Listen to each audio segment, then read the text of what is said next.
안녕하세요. 한류의 신과 해외 반응을 소개하는 한류클래스TV입니다.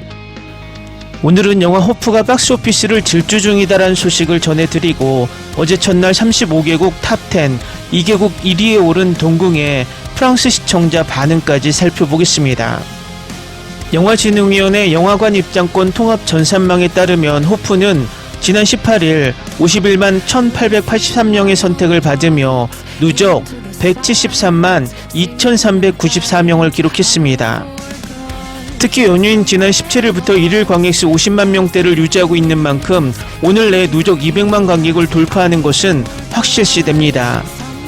호프의 뒤를 이어 영화 미니언즈 앤 몬스터즈가 9만 6106명의 선택을 받아 누적 28만 8740명을 기록하며 2위의 이름을 올렸습니다. 3위는 모아나입니다. 5만 5910명이 선택해 누적 72만 2010명이 됐습니다. 4위는 토이스토리5로 3만 7135명이 선택하며 누적 271만 5382명이 됐습니다. 5위는 눈동자로 24,834명이 선택해 누적 141만 1338명이 됐습니다. 한편 오늘 19일 오전 기준 실시간 예매율에선 호프가 37.9%로 여전히 1위를 차지했습니다. 요즘 영화 호프에 대해 실망을 많이 했다는 나름의 자칭 영화평론가들이 마치 이 영화를 까지 않으면 안 된다는 듯 수많은 영상으로 이 영화에 대한 악평을 쏟아냈지만 이 영화의 인기를 잠재울 수는 없는 것 같습니다. 우리나라는 언젠가부터 영화 드라마를 보면서 스스로 평론가, 전문가를 자처하는 사이비들이 너무 많이 생겨나고 있습니다. 영화 드라마는 분석하고 평가하기 위해서 존재하는 것이 아니라 각박한 세상에서 조금이나마 내 삶의 위안과 스트레스를 해소하기 위해 즐기기 위한 오락입니다. 갑자기 뜨내기 전문가들이 우후죽순 등장해 영화 드라마만 나오면 마치 실험실에 개구리를 해부하듯 영화 드라마의 배를 가르고 해체를 합니다. 단순하게 영화 드라마는 내가 봤을 때 재밌었다 없었다로 평가하면 되는 것이고 재밌으면 2번, 3번 보면서 즐기면 되고 재미없으면 자신이 즐길 수 있는 다른 영화 드라마를 찾으면 그만입니다. 그런데 어느 순간 자신의 잣대로 재미없다라고 결론을 내리면 다른 이들이 재미있게 봤다라는 말을 참지 못해서 그 영화 드라마를 즐겼다는 평가를 찾아다니며 악플과 혐오의 댓글을 답니다. 저는 예전에도 말씀드렸지만 아역 배우를 중학교까지 해봐서 현장 경험이 많습니다. 하나의 영화 드라마를 만들기 위해 정말 적게는 수백 명이, 많게는 단역 배우들까지 포함하면 수천 명이 밤을 새가며 노력을 합니다. 그렇게 탄생한 영화 드라마를 그저 단 셋째 혀로 건전한 비평이 아닌 조롱과 혐오의 표현으로 평가한다는 것은 인성의 문제라고 생각이 듭니다. 물론 위에서 말했듯 재미없다면 그 재미없는 부분을 논리적으로 토론할 수 있지만 그 자체를 조롱과 혐오의 수단으로 즐긴다면 그것은 한류를 발전시키는 게 아니라 퇴보시키는 것입니다. 그래서 제가 항상 우려스러운 것이 이번에 스타벅스 탱크데이 논란이나 배재고의 일베 응원 논란이나 김 부장 원작 회사의 사장의 일베 논란이나 이 모든 혐오 정서의 뿌리에는 일베 문화가 뿌리 깊게 관여되어 있다는 것입니다. 저는 정말 한심스러운 것이 이런 조롱 섞인 썸네일로 영화를 조롱하는 영상에 열광하고 있는 모습에 정말 우리 사회가 심각하게 혐오가 놀이문화로 또 혐오가 돈을 버는 수단이 되고 있구나라는 생각을 하게 됩니다. 각설하고 어제 동궁의 첫날 순위가 올라왔는데 생각보다 순위가 낮게 나와서 저도 당황스러웠습니다. 무난하게 전세계 1위를 찍고 시작하지 않을까 예측했는데 제 예측이 무참히 빗나가고 고작 35개국 탑10, 한국과 태국 단 2나라에서 1위에 올랐습니다.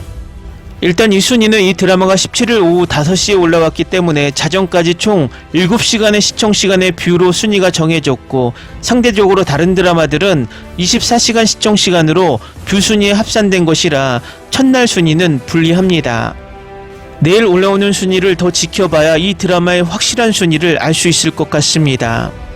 이 드라마의 평점을 보면 마이 드라마리스트에서 최초 7.9점에서 8.4점으로 많이 높아진 상태이고 이 드라마를 보는 전 세계 연령층을 보면 10대에서 30대까지 젊은 층이 많이 시청하는 것으로 보입니다. 아무래도 장르가 공포 장르이기 때문에 시청 연령층이 상대적으로 낮은 것 같습니다.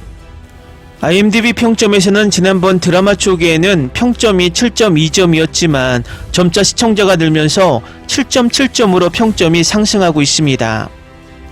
더 재밌는 것은 어떤 국가의 시청자들이 이 드라마를 선호하는지 국가별 선호도를 살펴보면 인도, 영국, 미국, 독일, 인도네시아 시청자들이 가장 많이 평가에 참여하고 있습니다. 이들 국가 중에 독일 시청자들이 평점이 가장 낮은 7.2점을 주고 있고 미국이 평점 8.6점으로 가장 좋은 평가를 하고 있습니다. 아마도 이 데이터를 보면 내일 순위에서는 미국과 영국이 순위에 올라올 것으로 개인적으로 예측해 봅니다.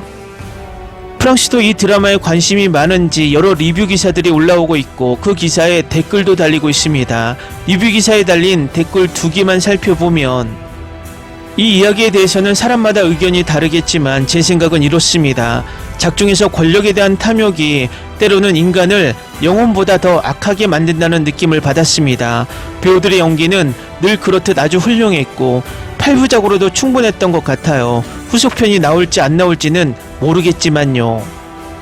방금 이 시리즈를 다 봤는데 정말 최고예요. 제가 좋아하는 역사, 공상과학, 판타지, 크리처물이 다 들어가 있어서 취향 저격이었어요. 심지어 완성도도 높고 스토리도 흥미진진해서 강력 추천합니다. 그리고 저만 그런지 모르겠는데 그 작은 괴물이 너무 귀엽고 마음에 들더라고요. 완전 입덕했어요. 다음은 이 드라마의 프랑스 K-드라마 커뮤니티에 올라온 반응입니다. 8개 에피소드를 모두 몰아서 봤어요. 누가 가장 혐오스러운 캐릭터인지 궁금해졌고 마지막에는 가장 사랑스러운 캐릭터를 찾았어요. 네, 바로 꺼목살이입니다. 꺼목살이 저 녀석은 분명히 음에너지 괴물과 싸울 거예요. 아마 시즌2를 계획 중일 수도 있는데 그래서 구천의 배경, 그곳의 존재와 맺은 거래, 여전히 그 존재와 얽매여 있는 이유, 귀세계에서 며칠간 무엇을 했는지, 그리고 지금 어디로 가는지 등 미해결 질문들이 있었던 것일 수도 있습니다. 그가 여전히 묶여있는 사실은 시리즈를 마무리하는 매우 흥미로운 방식이었어요. 너무 궁금하고 더 보고 싶었어요. 시즌2 제작을 진심으로 고려해주길 바랍니다. 하지만 영화 콘스탄틴처럼 비슷한 분위기를 주는 후속작은 제작되질 않길 바랍니다. 감독은 더 탐구할 부분이 많으며 결국 왕이 여전히 존재하니 두 번째 시즌도 만들고 싶다고 말했습니다. 두고 봐야겠네요. 조성아 장영남은 정치적 측면을 단순한 궁정 음모를 훨씬 뛰어넘게 끌어올립니다. 왕과 왕대비 모두 자신을 악당으로 여기지 않으며 바로 그 점이 그들을 매력적으로 만듭니다. 시각적으로 동궁은 정말 아름답다. 궁전 세트는 놀랍고 의상은 인위적이지 않으면서도 풍부하며 생물 디자인은 한국 민속에서 많이 차용되었고 검술 장면은 인상적인 정밀함으로 안무되었다. 유령, 민속, 정치적 음모, 정교한 신화 이면에는 슬픔, 야망, 죄책감, 그리고 가족과 유산이라는 이름으로 사람들이 정당화하는 끔찍한 일들에 관한 미스터리가 숨어 있습니다. 동궁은 분위기 있고 아름답게 제작된 초자연적 스릴러로 강력한 연기, 기억에 남는 공포 이미지, 그리고 매력적인 중심 미스터리로 한층 상승한다. 신화 캐릭터들에게 주는 자신감을 항상 균형 있게 맞추지는 못하지만 모든 것이 맞아떨어질 때는 내가 기대했던 바로 그 오싹한 역사 환타지다. 동궁은 거부할 수 없을 만큼 사악하고 음산한 전제 위에 세워졌으며 실제로 그것을 보는 경험은 그 약속을 완전히 실현한다. 솔직히 이 드라마의 시각적 요소는 정말 아름답습니다. 촬영 기법이 정말 미친듯이 훌륭해요. 분위기가 마치 하나의 캐릭터처럼 느껴집니다. 미적 감각이 정말 놀라우며 멋진 컬러 그레이딩도 훌륭합니다. 다른 세계에서의 액션과 전투 장면은 정말 훌륭하게 볼 수 있었어요. 그리고 이런 이야기가 살아 움직이려면 강력한 사운드 트랙이 필요하다고 믿는데 여기서 정말 완벽하게 해냈어요. 최근에 본 K-드라마 중 최고의 영상을 자랑합니다. 두 주연 배우의 케미와 연기가 정말 좋았어요. 그냥 좀 더 나아가서 10편에서 12편 정도로 시즌을 만들었으면 좋았을 텐데. 공포 요소는 주로 VFX에 의존하며 기묘한 이야기와 매우 유사합니다. 그렇긴 해도 잔인함, 잔혹함, 충격 효과 그리고 많은 유혈 장면이 꺼려진다면 낮에 꼭 시청하세요. 가장 인상 깊었던 점은 탄탄하고 직설적인 스토리텔링이었습니다. 복잡한 줄거리에도 불구하고 이야기는 혼란의 여지를 남기지 않았습니다. 모든 구간이 완전히 자연스러웠습니다.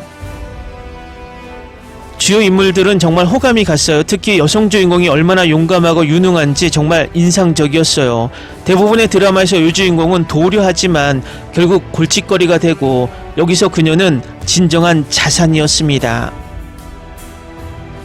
전반적으로 평소 장르를 선호하는 편과 상관없이 훌륭하고 경쾌한 감상 작품입니다. 배우들은 특히 남자 주인공이 뛰어난 연기를 펼쳤으며 그의 영적 장면과 연기는 완전히 초월적이었습니다. 직접 보고 확인해 보세요. 동국은 마치 기묘한 이야기와 스위트홈이 킹덤과 만나는 느낌이었어요. 전자의 으스스한 초자연적 미스터리와 괴물 공포, 후자의 몰입감 넘치는 궁전 드라마를 결합해 매우 독특하고 짜릿한 경험을 만들어냅니다. 전반부는 빠른 전개에도 불구하고 다소 실망스러웠지만 후반부는 드라마를 완벽하게 몰입감 넘치는 스릴러로 완전히 탈바꿈시켰다.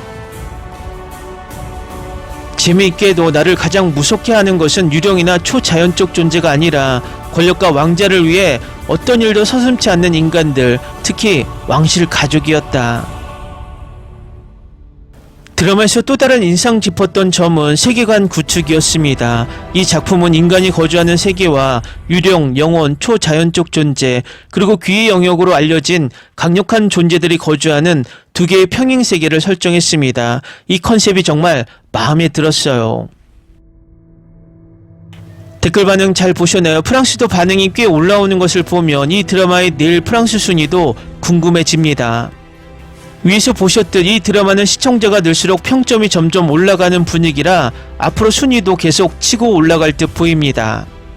재밌게 잘 보셨나요? 여러분의 구독, 좋아요, 댓글, 알림 설정은 영상 제작에 큰 힘이 됩니다. 이 영상을 보신 모든 분들 항상 대박 나시고 행복하시길 바랍니다.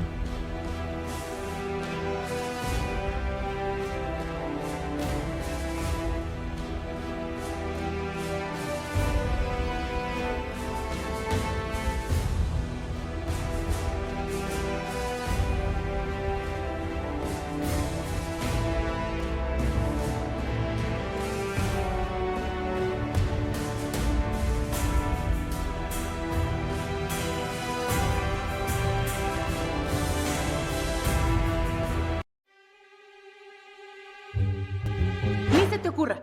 Olvida el ganso y los tomates. No hables de las ballenas. No es un acuario.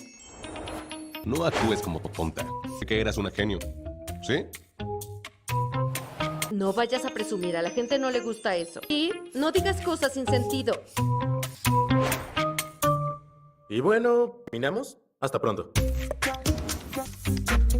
Abogada, tengo mucha curiosidad por conocerla.